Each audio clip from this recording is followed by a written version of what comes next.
সমন্বয় সমিতির আহ্বানে শুধুমাত্র তপশিলি জনগণের ন্যায্য দাবি দেওয়া না, এ রাজ্যের ৪৪ লক্ষ মানুষের কিছু ন্যায্য দাবি এবং রাজ্যের বর্তমান পরিস্থিতিতে ত্রিপুরাজ্যের বিজেপি ত্রিপুরামথা জোট সরকার ত্রিপুরাজ্যের জনগণের উপরে যে অন্যায় অত্যাচার নানা ধরনের সংকট চাপিয়ে দিচ্ছে, তার বিরুদ্ধে আজকে এখানে মিছিল এবং পথসভা সংগঠিত হচ্ছে। এই পথসভার সম্মানিত সভাপতি মণ্ডলীর সদস্যগণ, এই কর্মসূচিতে অংশগ্রহণকারী এই প্রতাপগড় বিধানসভা এলাকার তপশিলি ভাই বোনেরা এবং গণতান্ত্রিক আন্দোলনের আরো সংগ্রামী বন্ধুগণ, এই বনকুমারী বাজারে যারা আমাদের বক্তব্য শুনছেন, পথচারী এবং সমস্ত বন্ধুদের আমি অভিনন্দন এবং শুভেচ্ছা জ্ঞাপন করছি। একটা দুর্যোগ, ঠিক দুর্যোগ বলবো না, এই সময় বৃষ্টি তো কিছু হবেই,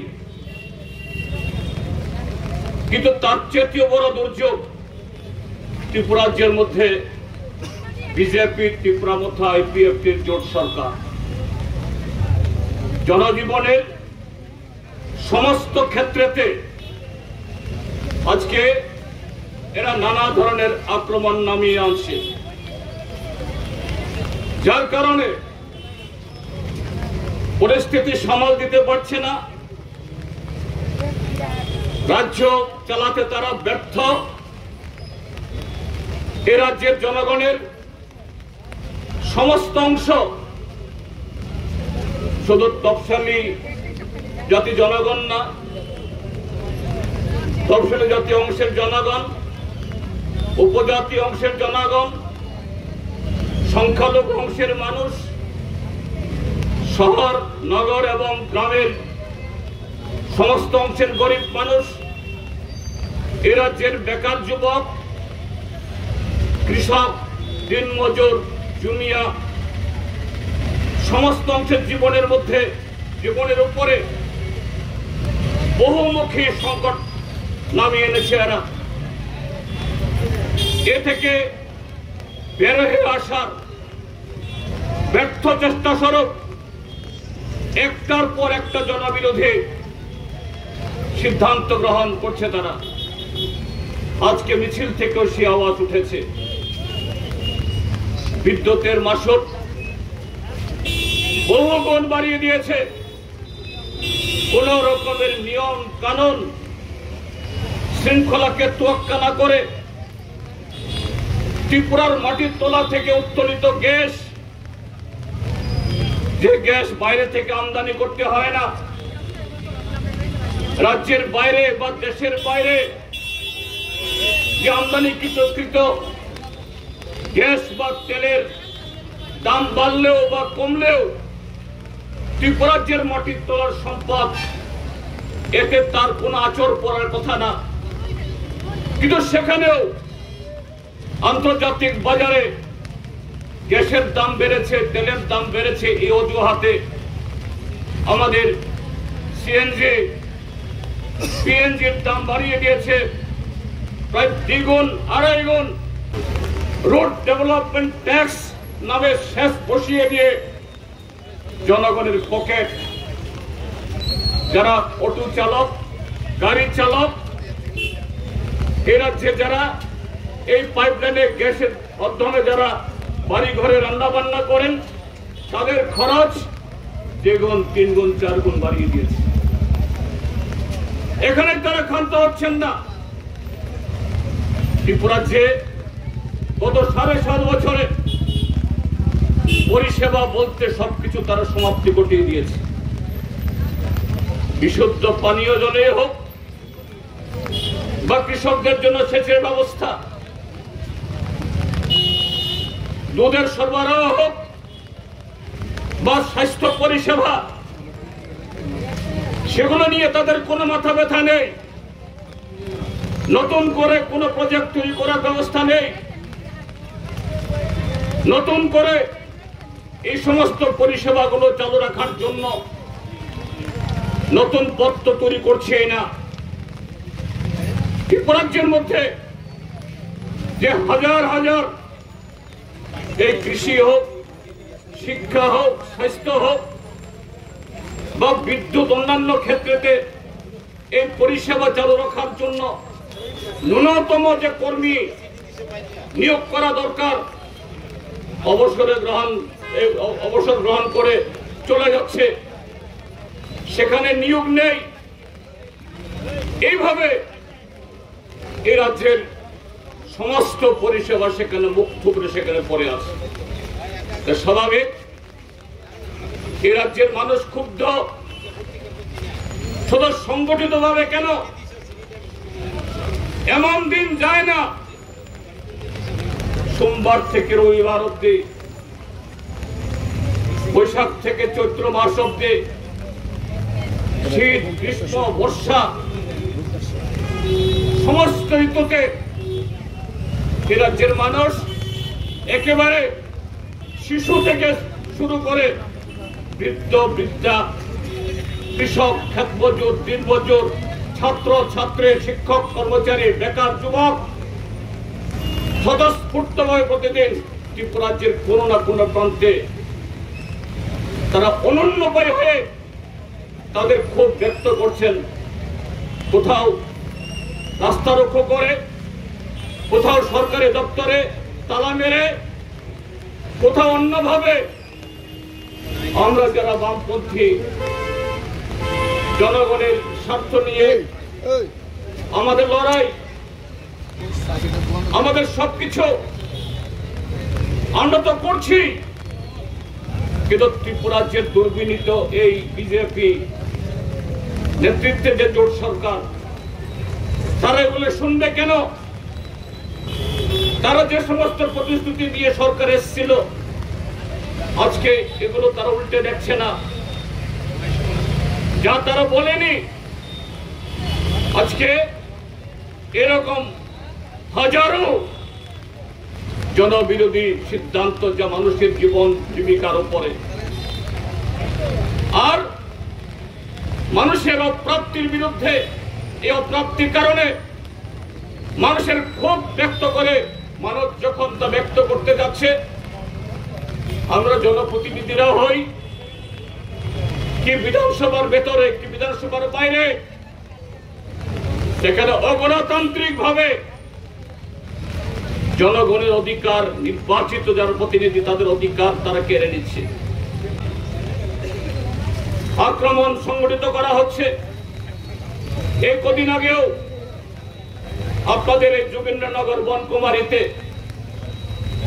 এখানে আমাদের রিক্সা চালক, রিক্সা শ্রমিক বন্ধুরা, তপশিলি জাতীয় সমন্বয় সমিতির সদস্যরা, এখানে অটো শ্রমিকরা, তারা এই সংগঠনগুলো গণতান্ত্রিক ভাবে পরিচালিত হয়। এটা ভারতীয় জনতা পার্টির তথাকথিত যুব মোর্চা, কিষাণ মোর্চা, নারী মোর্চা, যাদের কাজই হলো জনগণের অধিকার কেড়ে নেওয়া, যে দলগুলোর একেবারে উপর তোলা থেকে নিচে তোলার মধ্যে কোনো ধরনের কোনো গণতন্ত্র নেই, জনগণের কাছে জবাবদিহি হওয়ার তাদের কোনো ব্যবস্থা নেই। সেই জায়গায় গণতান্ত্রিক ভাবে এই সংগঠনগুলো এই জায়গাগুলোতে তারা কিছু কর্মসূচি গ্রহণ করতে চেষ্টা করেছে। দিন দুপুরে এদের বাড়িঘরের উপরে কি ধরনের হামলা, তাদের জীবিকার উপরে হামলা, দৈনিক আক্রমণ।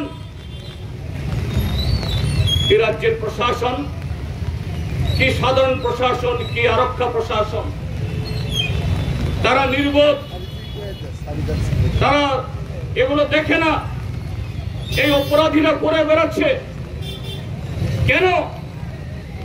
সাধারণ মানুষ, দিন মজুর, ক্ষেত মজুর, মোটর শ্রমিক, কৃষক এবং এই গ্রামের বা শহরতলের এই নারীরা যখন গণতান্ত্রিক ভাবে তাদের অধিকারের কথা তারা বলতে চায়, গণতান্ত্রিক ভাবে তাদের সংগঠন তারা সাজিয়ে তুলতে চায়, কেন তথাকথিত এই ভারতীয় জনতা পার্টি তাদের আশ্রিত এই বিভিন্ন সংগঠনের বইফোর এই কর্মীরা, এরা নাম দিয়েছে তাদেরকে দেবতুল্য কারিয়াকর্তা।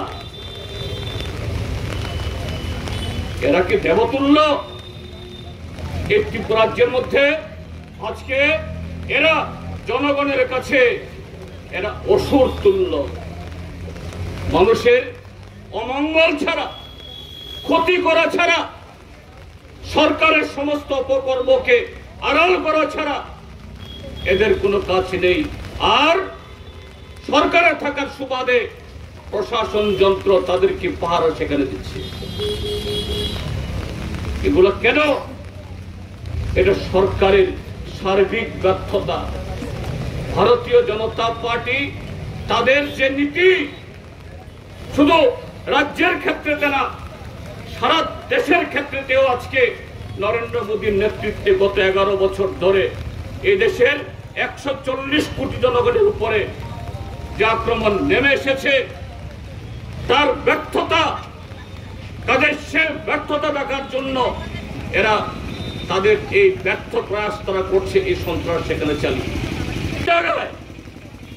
সেই ব্যর্থতা এবং তাদের গত 7.5 বছরে বা তাদের সরকারের বয়স যতই বাড়ছে, মানুষকে ধোঁকা দেওয়ার জন্য জনগণের টাকা খরচ করে লক্ষ লক্ষ কোটি টাকায় ফ্ল্যাক্স ছাপিয়ে ওই কেবল চ্যানেলের মধ্য দিয়ে এদের হাসি হাসি মুখ প্রচার করে, পত্রিকায় বিজ্ঞাপন দিয়ে যতই চেষ্টা করুক না কেন, জনগণের মন এগুলো ছুটে পারছে না, জনগণের কাছে বিশ্বাসযোগ্য হয়ে উঠতে পারছে না। কাজেই দিশেহারার মতো টিকে থাকার জন্য এই নতুন নতুন আক্রমণ, জিনিসের দাম, তেলের দাম, গ্যাসের দাম, রেগার কাজ কমিয়ে দেওয়া, সুয়েপের কাজ বরাদ্দ হ্রাস করে দেওয়া, হাজার হাজার শূন্য পদ থাকা সত্ত্বেও এগুলো পূরণ না করা, এবং আমাদের দেশের সাংবিধানিক নিয়ম এটা লঙ্ঘন করে তফসিলি জাতি, তফসিলি উপজাতির জন্য যে সংরক্ষণের ব্যবস্থা, যেটাকে বলা হয় 100% রোস্টার, এটাকে লঙ্ঘন করে, ঠিক আছে, এ রাজ্যের অন্য কোন যুবক যুবতী অন্য অংশের কোন মানুষকে পাইয়ে দিচ্ছে এটাও না, সেখানে অনিয়মের মধ্য দিয়ে, দুর্নীতির মধ্য দিয়ে এই ত্রিপুরাজ্যের যুবক যুবতীদের তাদের যে ন্যায্য প্রাপ্য, ন্যায্য অধিকার, তা থেকে তাদের বঞ্চিত করে অন্য রাজ্যের যুবক যুবতী এসে এই চাকরিগুলোতে থাবা বসাচ্ছে। আউটসোর্সিং এর নামে সেখানে কিছু যুবকদের তাদের অল্প পয়সায় খাটাচ্ছে। সেই যুবক যুবতী যারা আউটসোর্সিং এ কাজ করেন, তারা তাদের ন্যায্য মজুরি পায় না, তাদের সে নিয়োগের কোন ধরনের গ্যারান্টি সেখানে নেই। এইভাবে একটা সার্বিক অরাজকতা, সার্বিক একটা শৃঙ্খলাহীনতা আজকে ত্রিপুরাজ্যের মধ্যে সেখানে বিরাজ করছে। আর তার সাথে পাল্লা দিয়ে তারা বুঝতে পারছে এই রাজ্যের জনগণ এগুলো মেনে নিচ্ছে না। তাদের সমস্ত আক্রমণ, হুমকি, আস্ফালন শুধু বনকুমারী বা যোগেন্দ্রনগর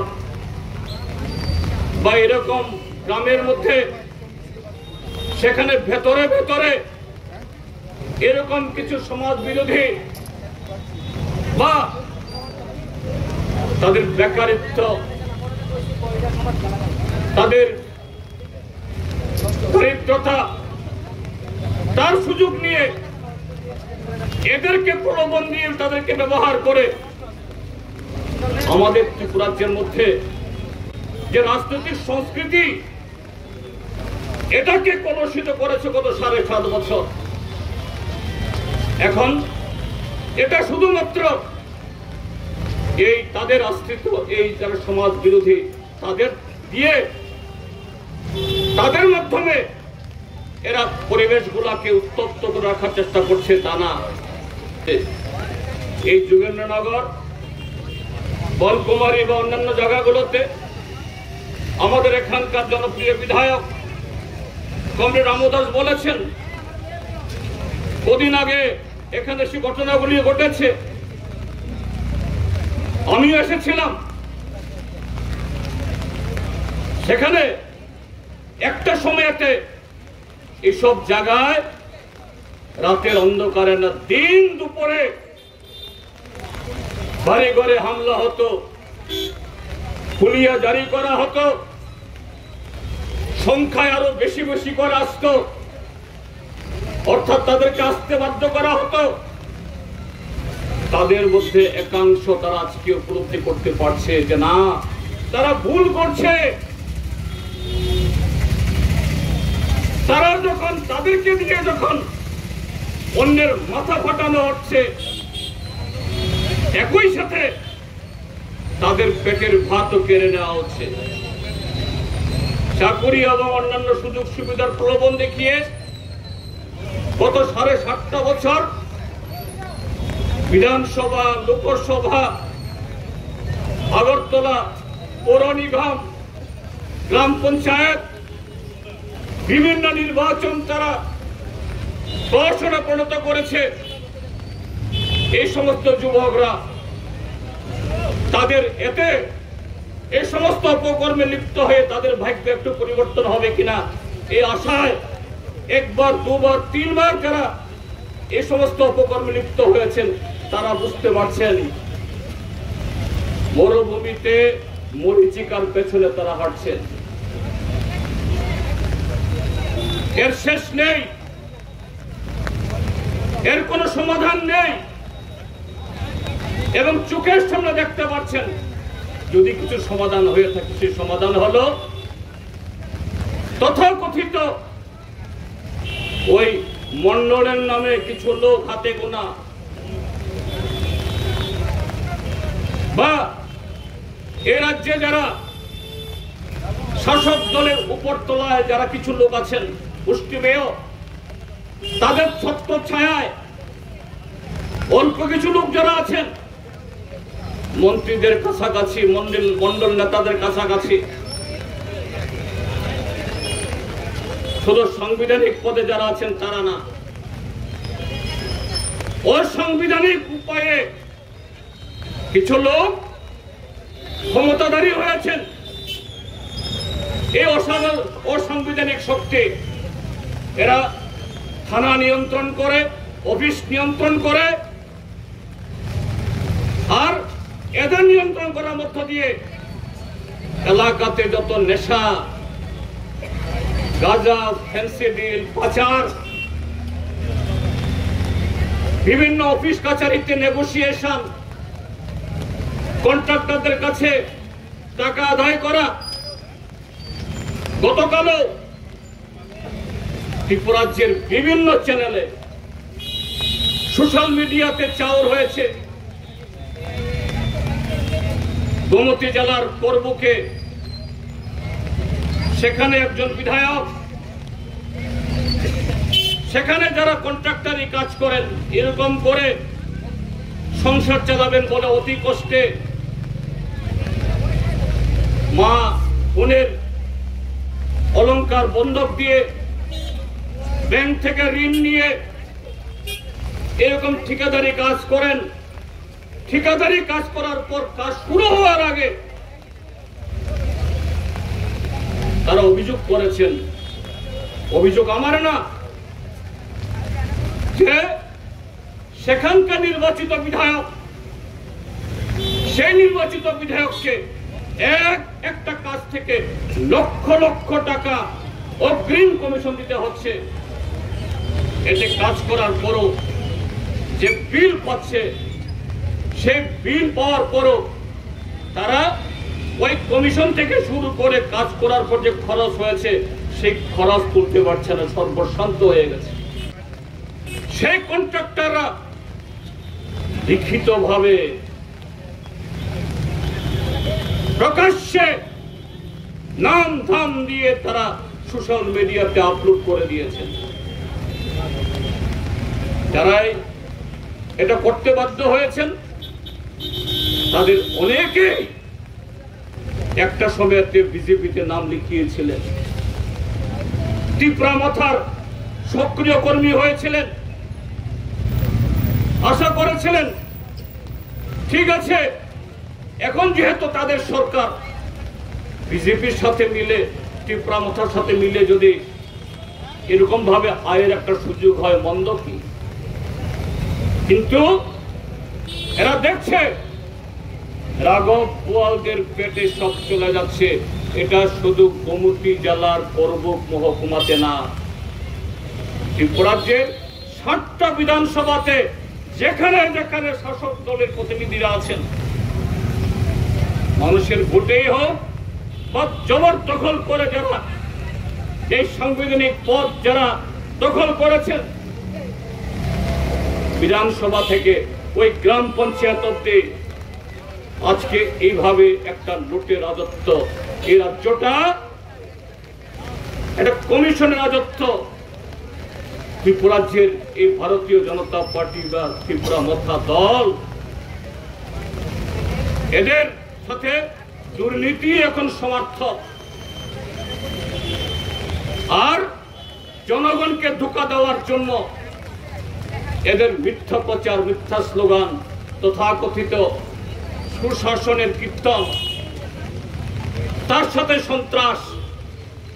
বন্ধুরা, এখানেই তারা থেমে নেই, এখানেই এই রাজ্যের তথা এই দেশের জনগণের উপরে তাদের যে আক্রমণ, এটা সীমাবদ্ধ না। আপনারা লক্ষ্য করছেন সারা দেশ এখন অন্য কিছু ইস্যুতে তোলপাড়। পার্লামেন্ট চলছে। গত 2 সপ্তাহে ভারতীয় সংসদ এই শীতকালীন সঙ্গে বর্ষাকালীন অধিবেশন একটা বিল পাস করতে পারেনি, একটা সিদ্ধান্ত নিতে পারেনি।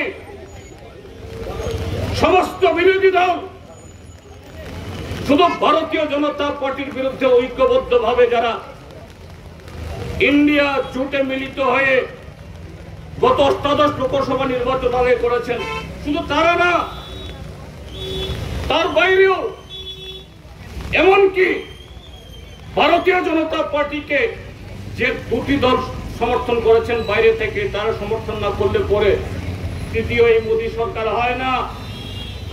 নরেন্দ্র মোদীর প্রধানমন্ত্রী হিসেবে শপথ গ্রহণ করা বন্ধ হয়ে যেত। তাদের মধ্যেও একটা অংশ প্রকাশ্যে না হলেও নৈতিকভাবে সমর্থন জানাচ্ছেন। সেটা কি? এই সরকার পার্লামেন্টে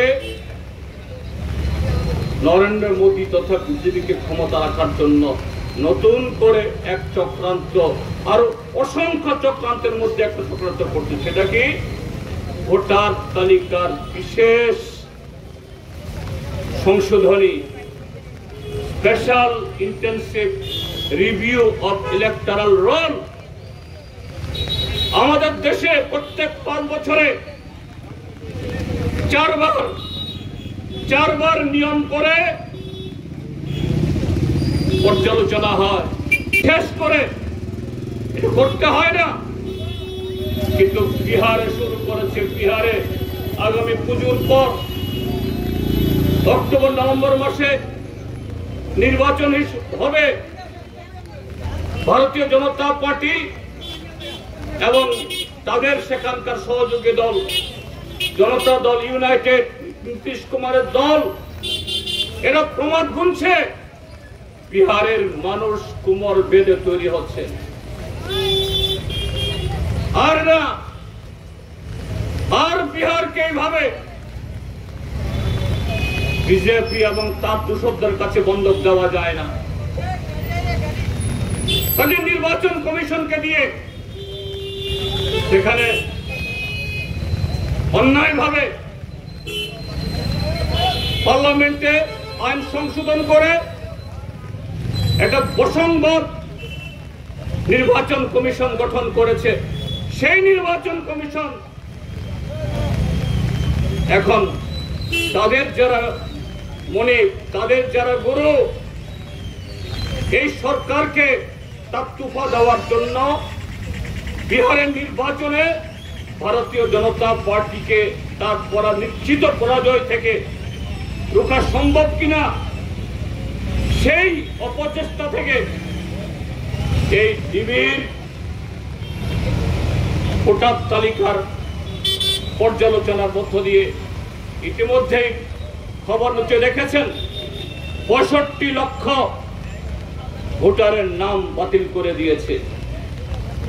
তারপরেও যে বিজেপি জেডিইউ এদের শেষ রক্ষা হবে এটা বলা যায় না, কিন্তু এটা আমাদের দেশের মানুষের গণতান্ত্রিক অধিকারের উপরে একটা বিরাট আক্রমণ। এই আক্রমণ বিহার দিয়ে শুরু হয়েছে।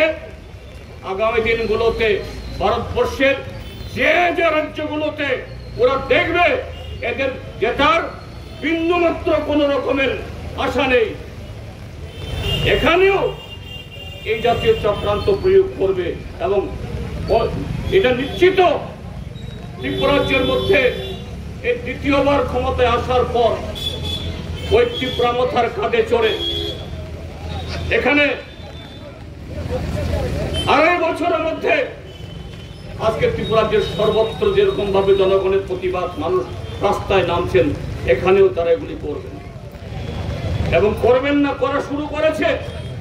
আপনারা দেখেছেন ওই ত্রিপুরামথা দল যারা ত্রিপুরালেন, গ্রেটার ত্রিপুরালেন, কখনো no compromise, one last fight, এই রাজ্যের সরলমতি ট্রাইবেলদেরকে হাজারো স্বপ্ন দেখিয়ে এডিসি যারা দখল করেছে, এডিসি তো আপনাদের এই এলাকার খুব কাছাকাছি এলাকাতেই, খুমলুং এখান থেকে খুব দূরে না, শেখ খুমলুং এটাও এই যোগেন্দ্রনগর বা আগরতলা মিউনিসিপাল কাউন্সিল এলাকাতে ভারতীয় জনতা পার্টির লুটেরারা যা করেছে, এই ত্রিপুরামথা লুটেরারাও খুমলুং এ তাই করছে।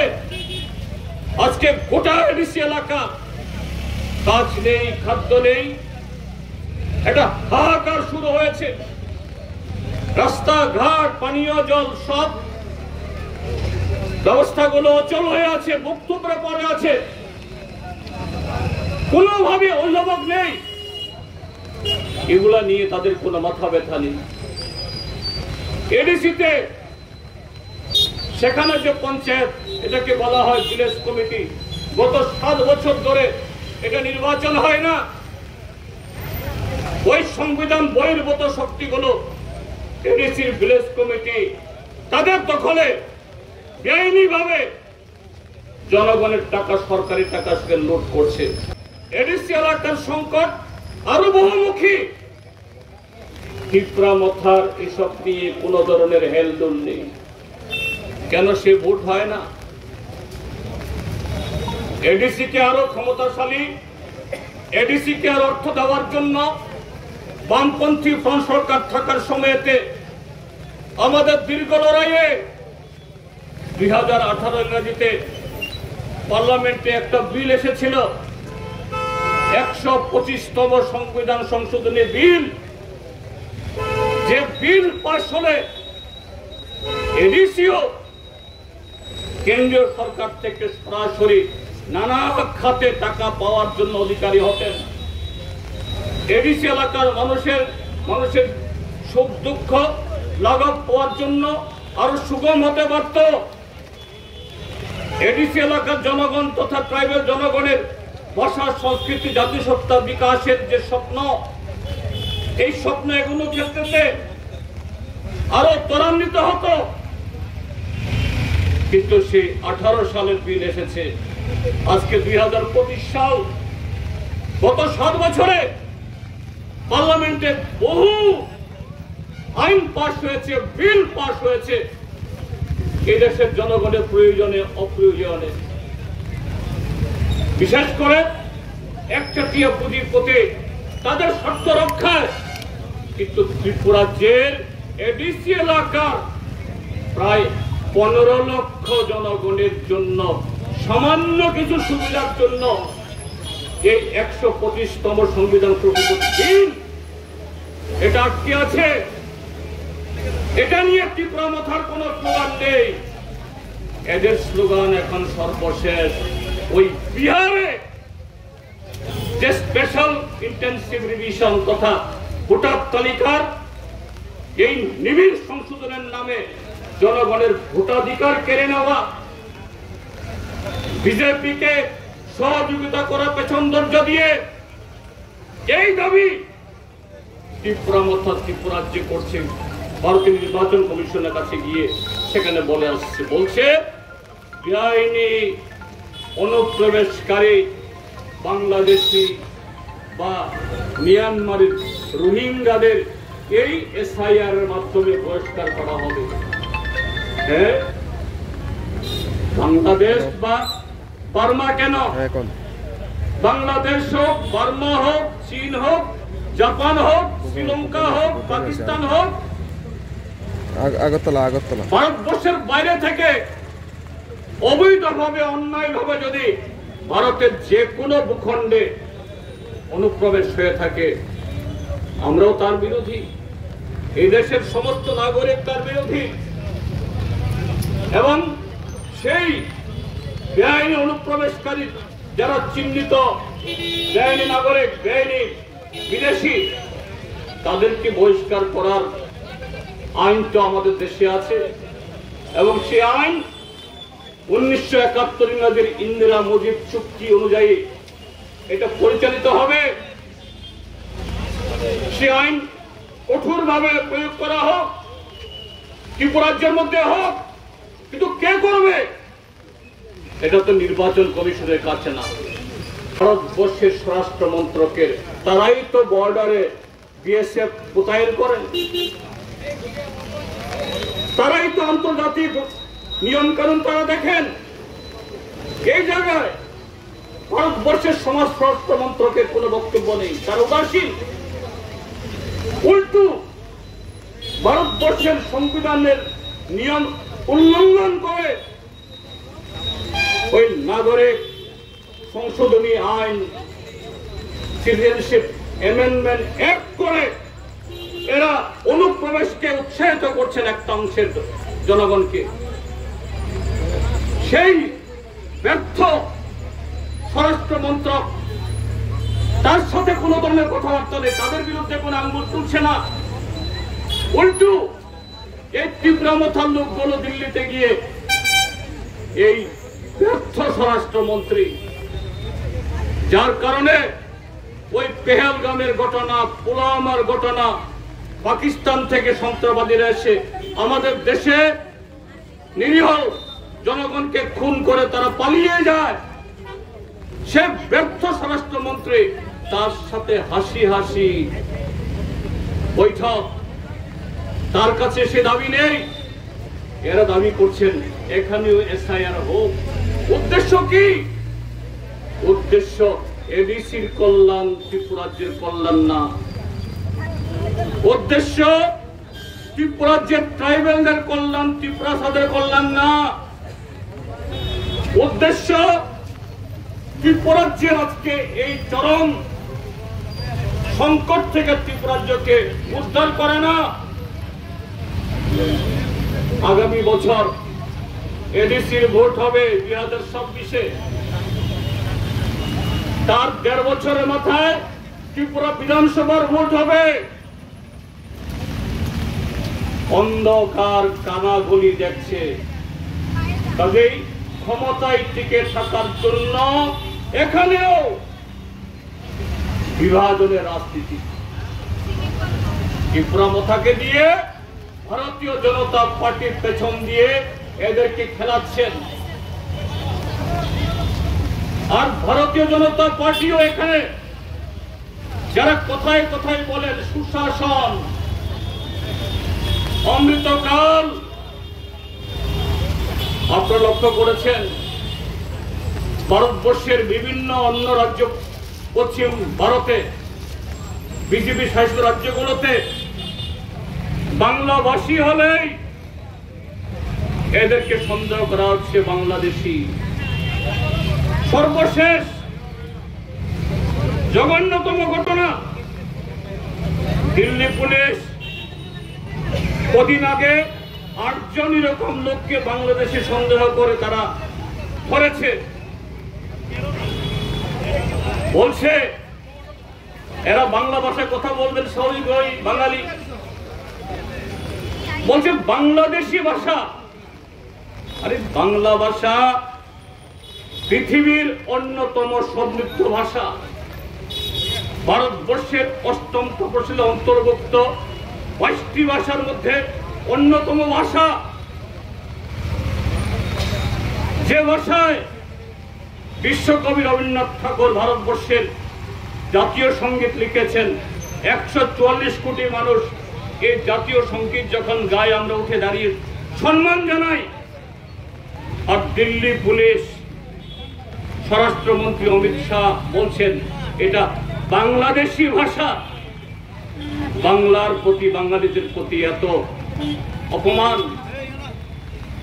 আর সেই জায়গায় ত্রিপুরাজ্যের এই বিজেপির নেতারা, তাদেরও মাতৃভাষা বাংলা ভাষা। মুখ্যমন্ত্রী মানিক সাহা হোক, বিজেপির সভাপতি রাজীব ভট্টাচার্য, প্রাক্তন মুখ্যমন্ত্রী বিপ্লব কুমার দেব, একটা প্রতিবাদ নাই, বক্তব্য নাই। কি ধরনের মেরুদণ্ডহীনতা হলে বড় এটা হতে পারে? একটা জাতির উপরে, ভাষার উপরে এত বড় অপমান, ক্ষমতা এত তাদেরকে অন্য করেছে।